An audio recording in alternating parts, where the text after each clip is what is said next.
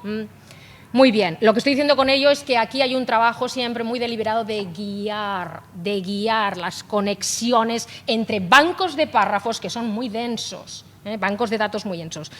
Vale, leo. Así, Hungría está tratando de reconducir, y déjenme, lo voy a leer todo, está tratando de reconducir su déficit público para garantizar una futura asistencia financiera multilateral que le permita evitar dificultades de financiación externa. Rumanía, en cambio, se mantiene bajo las coordenadas que establece su actual programa con el Fondo Monetario Internacional y la Unión Europea. Finalmente, la República Checa ha tomado la senda de la ortodoxia de la política fiscal como estrategia voluntaria para mantener su credibilidad internacional entre las mejores de la región. Las diferencias entre ambas situaciones se ponen de manifiesto en la distinta percepción de riesgo que muestran los inversores internacionales. Mientras la prima de riesgo medida por el coste de asegurar el impacto de bono a 3 años se sitúa por debajo de los 75 puntos básicos en la República Checa, está en la zona de los 400 puntos básicos en Hungría y de los 300 puntos básicos en Rumanía. A pesar de estos niveles relativamente elevados en el caso de Hungría y Rumanía, fíjense qué grado de especificación para después entender bien con qué estamos haciendo el contraste. Yo creo que, creo en las pruebas esas de la conmutación que aprendimos algunos de nosotros en la escuelita casi con el estructuralismo, porque creo que la manera de ver el valor de estas expresiones conectivas es frente ¿y qué hubiera pasado si hubiéramos usado a pesar de ello? ¿Y qué hubiera pasado si hubiéramos usado sin embargo? Que enlazar exactamente con qué de todo lo anterior teníamos que contrastar la información siguiente hubiera sido infinitamente más complicado. Es decir, estas expresiones conectivas son claramente un mecanismo de metadiscurso. Si entendemos metadiscurso a la Hyland como los procedimientos lingüísticos, son muchas cosas, pero los procedimientos lingüísticos de indicarle al lector cómo quiero que entiendas el texto, ¿no? En este sentido, pues, cabe ir indicándoles a quienes han de elaborar textos densos en datos que, primero, es muy importante comprometerse con la conservación y el mantenimiento del referente en los textos planificados, porque de acuerdo con mi experiencia, esa es una de las patologías de escritura experta más frecuentes que aparecen. Y es que, claramente trabajando con textos jurídicos esto es muy evidente, pero no solo jurídicos, uno pierde finalmente qué es de lo que estamos tratando exactamente. Tengo una vaga idea. Aquí lo que hay un trabajo muy dirigido a la memoria de trabajo, del lector, muy respetuosa con la memoria de trabajo del lector, ¿no? Y, por lo tanto, creo que este tipo de construcciones es bueno que estén en esa caja de herramientas de las que yo le hablaba al principio, de las que está bien que dotemos a quienes han de elaborar textos muy complejos que ha de entender gente que no es idiota, pero que no comparte el campo de especialidad. Yo ahora seguiría gustosa explicándoles cómo podemos explicar este tipo de constructos desde la perspectiva de la gramática de construcciones, que es una perspectiva a la Goldberg en fin, que creo que nos puede permitir entender muchas de estas estructuras lingüísticas que están semifijadas, como estas, en las que tenemos a pesar de una parte invariable y luego una parte abierta. Es decir, las construcciones están siendo muy potentes para explicar un gran número de estructuras lingüísticas que hasta ahora siempre estaban caracterizadas como epifenómenos extraños y fuera, digamos, de lo prototípico o de lo esperable. Espero que les haya parecido de interés. Muchísimas gracias.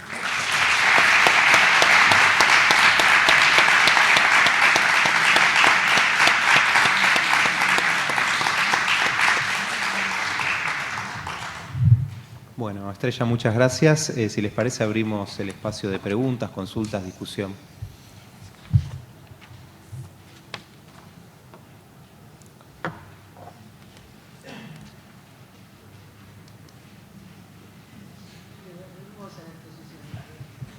Gracias.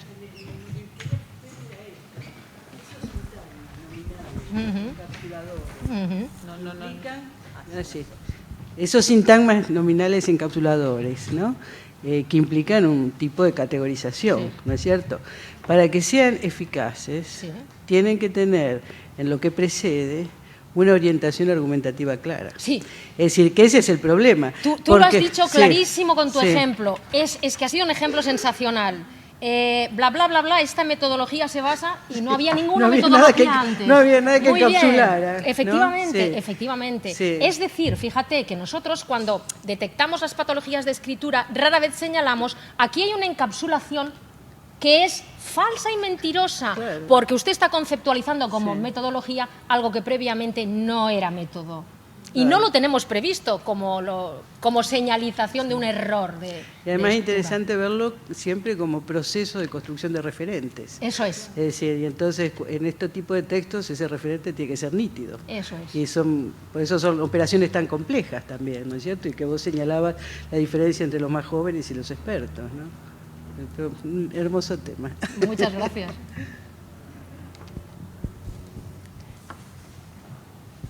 ¿Otras preguntas? Gracias por la conferencia, muy interesante. Yo tengo un comentario. Tú insistes en tu gramática microscópica y todas tus expresiones para eso, pero yo la otra vez que te escuché en otra conferencia, tal vez te dije lo mismo antes o después de ella, no recuerdo, pero yo siento que el área de trabajo sobrepasa con grandeza al estudio de la gramática, o a lo que hemos entendido por gramática. Y lo mismo me pasa con el estudio de los marcadores, por ejemplo. Y lo que siento, tal vez es mi deformación profesional, de mi línea de trabajo, es que esto es un terreno que es mucho más amplio, y yo denominaría de cierta manera una psicolingüística del discurso. Porque, y fíjate que tú estás haciendo el ejercicio permanentemente de pensar en el lector, de pensar en las inferencias del lector, de pensar en el escritor y en sus procesos de producción. O sea, estamos analizando un producto textual, sí, pero desde el producto textual tu marco de acción, sí, es gigante, digamos, sí, en ese sentido. Sí. Y estás metida, sí, creo, de lleno en la cabeza del lector. Y en lo que está sucediendo en esa cabeza permanentemente. Entonces, estamos en la gramática, sí, pero estamos en una gramática que habría que a lo mejor pensar en denominar de otra manera o ponerle una etiqueta o algo, solo para enriquecerla, digo. Y para hacerla avanzar y para contextualizar una gramática que creo que da muchísimo más de lo que podría solo el término gramática decir. Yo creo que, sí, gracias. Yo creo que seguramente hay un prejuicio que podemos compartir, ¿no?, sobre el concepto gramática, prejuicio que muchas veces se refuerza por los propios gramáticos cuando dicen, esto no es gramática o esto no me toca. Y yo estoy firmemente comprometida y creo de verdad que la forma lingüística codifica información pragmática e información textual. Es decir, yo me siento muy cómoda cuando puedo averiguar qué elementos del texto son los que me están dando el significado. ¿Sí? Entonces, en este sentido, no sé si yo me atrevería a llamarle psicolingüística del texto, pero yo creo firmemente, bueno, no es que lo crea yo, esto ya lo dice Gamper, según cómo, ¿no? Es decir, que las claves del texto te las da la forma lingüística, ¿no? Pero, indudablemente, si no queremos llamarle gramática porque nos da un poquito de erupción, es el estudio sistemático de las formas lingüísticas, porque al fin y al cabo el significado se construye con formas lingüísticas cuyo significado compartimos de algún modo. Entonces, es cierto que a mí me interesa ya desde hace muchos años una gramática que sobrepasa lo oracional, que construye el texto, que construye la interacción cuando estoy trabajando en gramática e interacción y que construye de algún modo la co-construcción de significado.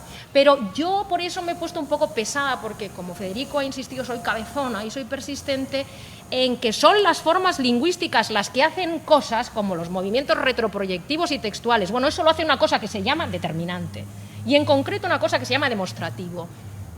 Y creo que es además mi experiencia cuando trabajo, por ejemplo, con ingenieros, es que esto es muy tranquilizador, porque no es una entelequia, es algo muy evidente, muy palpable, muy empírico. Es esto lo que lleva a cabo esta función, ¿no?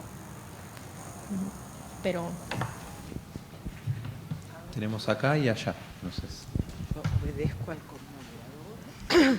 No, era un poco en la dirección, creo, se relaciona un poco mi comentario con lo que acaba de la interacción entre ustedes dos, esta cosa de la erupción, porque hablamos de gramática, y si este tipo de elementos o este tipo de fenómenos son puramente gramatical, o, a ver, yo creo que en esta cita que vos traes de Martín Sorroaquino del 2010, en donde ella dice, es legítimo incluir en la nómina de los marcadores del discurso, bla, bla, no solo los elementos puramente lexicalizados. Es decir, me parece que una de las cosas más positivas que se ha dado a partir del encuentro entre los estudios que superan, desde el punto sistemático, que superan el límite de la oración y la gramática, es justamente que los estudios de discurso de texto le han brindado a los estudios más sistemáticos, gramaticales, insumos de los que carecían por las propias limitaciones que los modelos gramaticales se autoinfligieron por mucho tiempo. Pero, y me parece que en el terreno de los marcadores discursivos, cuando uno se pone a trabajar y a revisar bibliografía y trabaja con ejemplos y contexto y qué sé yo, uno es donde encuentra la mayor zona de tirantez entre las cabezas que vienen de la gramática y que han avanzado hacia el territorio de la gramática en el texto, la gramática en el discurso, y la dirección inversa, la que viene del texto del discurso hacia acá.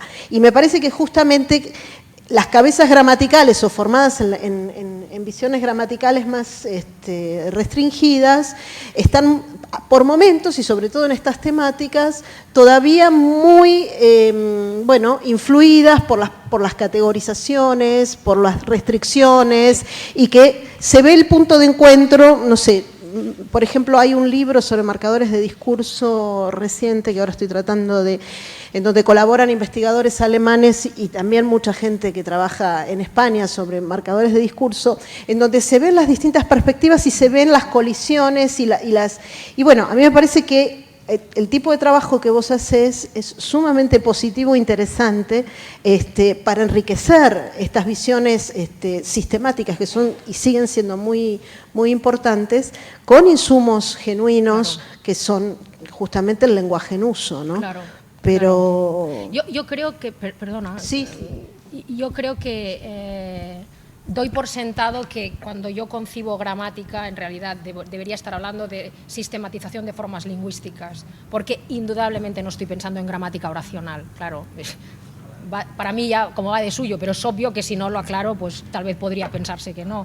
En esa caja de herramientas nosotros hemos metido conceptos de la pragmática, conceptos del análisis de la conversación, por otro lado, cuando estamos en ello, y conceptos del análisis del discurso que han potenciado, como tú dices, los insumos esos que han potenciado que la explicación del uso de las formas gramaticales o de las formas lingüísticas, si quieres, sea mucho más explicativa. Y sé que lo de explicación explicativa no es una gran frase, ¿no? Pero que sea mucho más potente. Muchas gracias por la conferencia, muy interesante, muy enriquecedora, y te quería preguntar cuál es tu experiencia en cuanto a tu inmersión en otros campos, en otras disciplinas. ¿Cuál es tu experiencia en relación con el metalenguaje? Porque de hecho, bueno, nos encontramos nosotros con un montón de términos técnicos nuevos en la disciplina a la que llegamos, y bueno, y tenemos que interactuar desde nuestro metalenguaje. ¿Cuál ha sido tu experiencia en ese sentido? No sé si te estoy entendiendo bien. ¿Quieres decir cuál ha sido mi experiencia como cuando lingüista, trabajo, por ejemplo, con ingenieros o con economistas? Yo tengo claro como cuando trabajo con español lengua extranjera, que tengo que minimizar por completo mi aparato teórico y el recurso al metalenguaje. Es obvio que si yo empiezo a hablarles a los juristas de no sé qué, bueno, no digo a los juristas, que son muy letrados, literalmente, a los ingenieros de seguridad informática de no sé qué cosa rara, yo funciono muy bien, me funciona, con metaforizaciones. Es decir, con la idea esta de tenemos un lector perennemente distraído, tenemos un lector cansado. Yo creo que en realidad es la gran aportación que yo creo que hago en esos casos, el hacerles pensar que existe alguien que se llama lector, que no están escribiendo para sí mismos, que la escritura no es un ejercicio, si se me permite, está muy feo, onanista, sino que es un ejercicio de comunicación y que han de pensar en la formulación que va a ayudar a su lector a entender aquello que quieren comunicar, ¿no? Entonces, yo el metalenguaje lo reduzco al mínimo, claro. Muchas gracias. ¿Más preguntas? ¿Aportes? La tesis maravillosa, perdón, es la de López Samaniego. La de López Samaniego. Aquí les he puesto solo... sí, además están a punto de editársela en la Universidad de Navarra, pero está por las microfichas, sí. Y les he puesto solo bibliografía en español y solo sobre encapsuladores, en realidad, porque no os he puesto nada ni de gramática de construcciones, ni de optimización como perspectiva lingüística, ni de action research, que a mí me gusta mucho, me parece muy interesante, ni de las funciones del lingüista como consultor, que también es una opción interesante. Me he limitado mucho a la encapsulación, lo siento. Por allá tenemos.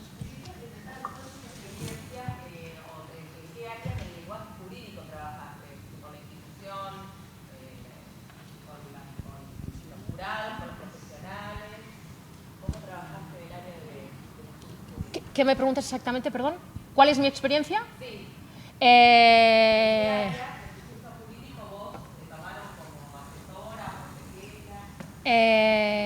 Bueno, es largo, o sea lo hago corta, como decís vosotros, pero yo ya trabajaba de docente, me llamó la Escuela Judicial de España. La Escuela Judicial de España lo que hace es formar a los jueces que ya han aprobado. En mi país el sistema, no sé cómo funciona aquí, es bastante delirante, porque en realidad los chicos acaban derecho y entonces se encierran, los que deciden hacer judicaturas, se encierran 4 años para opositar en unas oposiciones draconianas que se tiran 4, 6, 7, 8, 10 años estudiando para aprobarlas. No hay ni un solo test psicológico, por decirte algo. Y entonces nos encontramos en este momento con jueces de 28, 29 años que salieron de una población como Zamora, que para mí es la España profunda, se fueron a estudiar a Salamanca a un colegio mayor, salieron del colegio mayor, volvieron a Zaragoza porque el papá es notario, siempre hay este tipo de orientación. Entonces se encerraron con el preparador durante 9 años, mientras la mamá les cocinaba y todo, y la primera vez que salen a una gran ciudad es cuando vienen a Barcelona a la escuela judicial. Y esa gente luego decide sobre nuestro patrimonio y nuestras vidas. O sea, es bastante, porque es muy diferente, me cuentan, el sistema en Estados Unidos, por ejemplo, que para juez se propone gente que ya tiene una experiencia en la carrera de leyes y que los demás colegas consideran que tienen una altura, claro, cuando ya tienen un recorrido, ¿no? Bueno, todo esto es para decirte que en ese momento en el que ya han aprobado la oposición están 2 años en formación en la escuela judicial. Y en esos 2 años les dan diferentes materias que lo único que les permiten no es suspender o aprobar, sino colocarse de tal manera que puedan elegir destino, o sea, que no te toque irte a la otra punta de tu pueblo, sino que puedas elegir, por ejemplo, Barcelona, ¿sí? Y tienen una materia que se llama redacción de resoluciones. Yo tengo que decir que en general la experiencia no es mala. Naturalmente que uno tiene que ir con el argumentario muy aprendido. Es claramente la primera clase, la clase 0, hay que llegar con la legitimidad muy introyectada y con todas las posibles refutaciones preadelantadas, ¿no? De a mí que yo, miren, perdonen, su Ministerio de Justicia, su ministro dice que Carta de Derechos del Ciudadano, el ciudadano tiene derecho a entender, ¿no? Entonces, a partir de aquí, lo que sí es muy gracioso es ponerles delante un fragmento, una sentencia y decirles, disculpen, yo ley es que no entiendo bien, porque claro, como no soy jurista, es el tío, el sobrino o el vecino que entraba en la narración, los antecedentes de hecho. La mitad de la clase, el padre, el tío, la otra sesión, el sobrino, la otra, el vecino. Digo, entonces tenemos un problema. Tenemos un problema de referencia, nada menos. Y a partir de ahí suelen entrar. No es fácil, no es lo que solemos decir, no es un ganado fácil. No es un ganado fácil. Porque además son jueces. Atención, saben escribir, ¿por qué? Porque son jueces, como todo el mundo sabe. Entonces, esto va con el título, ¿no? Pero luego también estamos intentando en las facultades, porque como decía un día al principio, en las facultades lo que observamos es que en realidad aprenden a escribir raro, es decir, que de algún modo el proceso de discursivización en las facultades de Derecho consiste en que desaprenden a escribir lo poco que sabían para aprender el considerando en tanto en cuanto, ¿no? Y ahí también estamos intentando hacer un ejercicio, ¿no? Yo creo que lo que hacemos bien, y esto es así como entre colegas, es basarnos mucho en buenas prácticas procedentes de documentos de jueces que de manera espontánea intentan ser entendidos. Por ejemplo, una sentencia que se supo que iba a ser muy mediática, la de la resolución del acto terrorista en el 11 de marzo, ¿no? Fue en Madrid. Se sabía que iba a ser analizada con lupa por los medios de comunicación, está muy bien escrita. Por ejemplo, hemos tenido trabajos mostrando el trabajo muy detallado del equipo de redactores y del juez director, digamos, por mantener la claridad del referente, por hacer muy explícitas las guías de interpretación en todo momento de lo que se estaba diciendo allí. Entonces, allí hay, por ejemplo, ejemplos de buenas prácticas de construcción del razonamiento argumentativo y de por ejemplo, el mantenimiento del referente o de la narración de los hechos, ¿no? Bueno, aquí podríamos hablar, yo creo, no me quiero enrollar mucho, pero una de las cosas más fascinantes es qué es una narración, qué elementos clave ha de tener una narración y en qué sentido determinadas narraciones, la narración forma parte de las secuencias textuales de los géneros profesionales, en concreto de los jurídicos, y qué es lo que no hacen bien, por decirlo así, porque nadie se lo ha explicado nunca. Esta es otra, ¿no? Ellos tienen reflexiones como preconcebidas del tipo un evento es una oración. Entonces, claro, no montan una oración que dura 22 líneas porque son absurdos, sino porque llevan montones de años encapsulando eventos bajo un formato sintáctico que es una sola oración. Entonces hay que empezar a decirles, oye, no, esto se puede fragmentar, tú no te preocupes, ponemos un punto, cambia el agente, no pasa nada, cambiamos este gerundio, uy, cuidado, ¿no? Porque esto ya no se va a entender, ¿no? Pero bueno, lo que tenemos es muchísimo material, yo creo que material muy bueno, honestamente, nos lo hemos trabajado un montón, el material. ¿Perdón? Sí, material que estamos manejando, bueno, porque el Ministerio de Justicia nos pidió en su momento, me pidió que dirigiera un estudio diagnóstico sobre la situación del discurso jurídico escrito en España. Entonces hicimos un estudio diagnóstico y, de hecho, luego la Comisión Interministerial tenía que elaborar unas recomendaciones de mejora que se establecieron, digamos, como recomendaciones generales para todos los juristas de España, y descaradamente me llamó el director del gabinete del secretario y me dijo, Estrella, ¿qué recomendaciones tenemos que poner? Y después dijimos, y decíamos esto, recuerde que un párrafo tal, recuerde mantener... Entonces, bueno, esto estaba online accesible en la página del Ministerio hasta hace poco, ese trabajo. Quiero decir que si les interesa, o si me escribís o lo que sea, yo os mando el enlace, porque es que está online. Ah, pues sí, te paso, claro.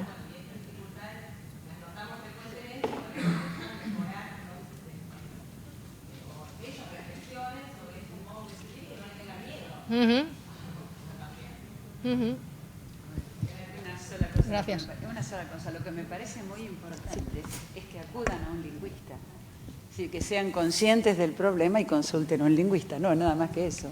Porque hay otros que se enamoran de todo eso y nunca se lo cuestionan y...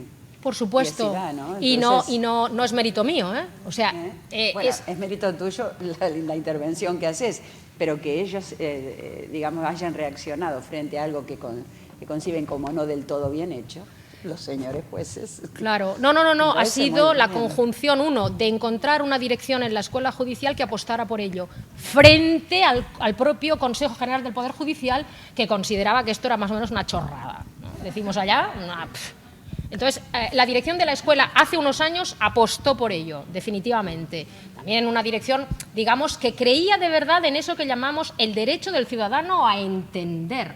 el derecho a entender, que esto es algo que a mí me complace mucho. Como lingüista tengo posibilidad de llevar a cabo una acción social, intentar que los documentos que expende la Administración de Justicia sean comprensibles. Y yo me hincho cada vez que digo, es una acción democrática, es democrático que el ciudadano entienda los documentos de la Administración que sostiene con sus impuestos.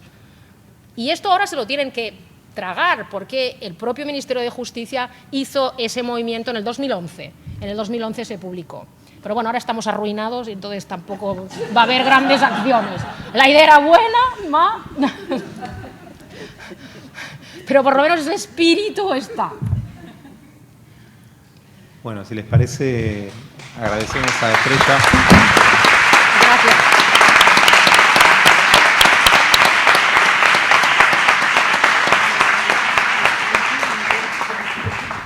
Bueno, nada más para decirles que desde la Universidad Nacional de Quilmes les agradecemos a todos por visitarnos, a todas por haber confiado en este coloquio, a las visitas que nos han hecho realmente disfrutar y aprender.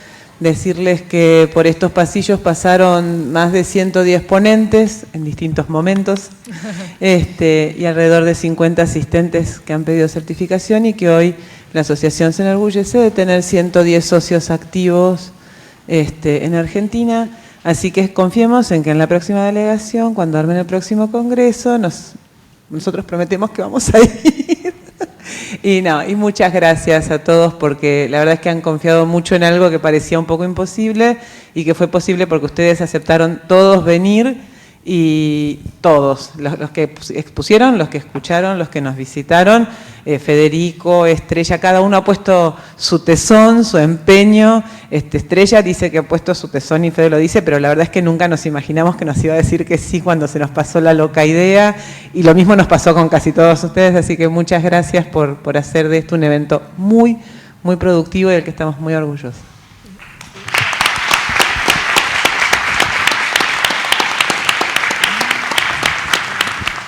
Yo quiero decir algo y me animo a decir que en nombre de todos, realmente ha sido una reunión de lo más disfrutable desde todo punto de vista. Yo valoro muchísimo tu esfuerzo y el de tu universidad. Nos hemos sentido muy atendidos, con una calidez muy particular, y un kiosco con pasta frola que no había visto nunca. No, la verdad, muchísimas gracias a vos, y creo que el aplauso es para vos y todos tus colaboradores.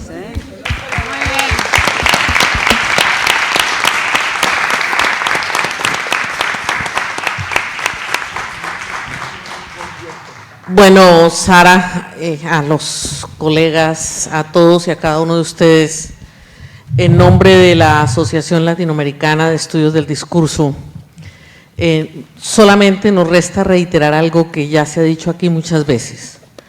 A las autoridades de la universidad, a cada uno de los jóvenes que participó en esta labor, a cada uno, porque es que cada uno hizo su mejor esfuerzo. Cada uno nos entregó lo mejor de sí para atendernos en todo lo que requerimos. Cada colega de esta universidad mostró cada instante esa calidad humana tan fundamental para que un evento de estos tenga la calidad que ha tenido. En nombre de toda la Junta, estamos aquí la secretaria Teresa, la vicepresidenta, y bueno, con ganas de verdad de abrazarlos a todos y decirles otra vez mil gracias. No nos resta sino sentimientos de gratitud y admiración por la labor tan importante que han hecho. Muchas gracias.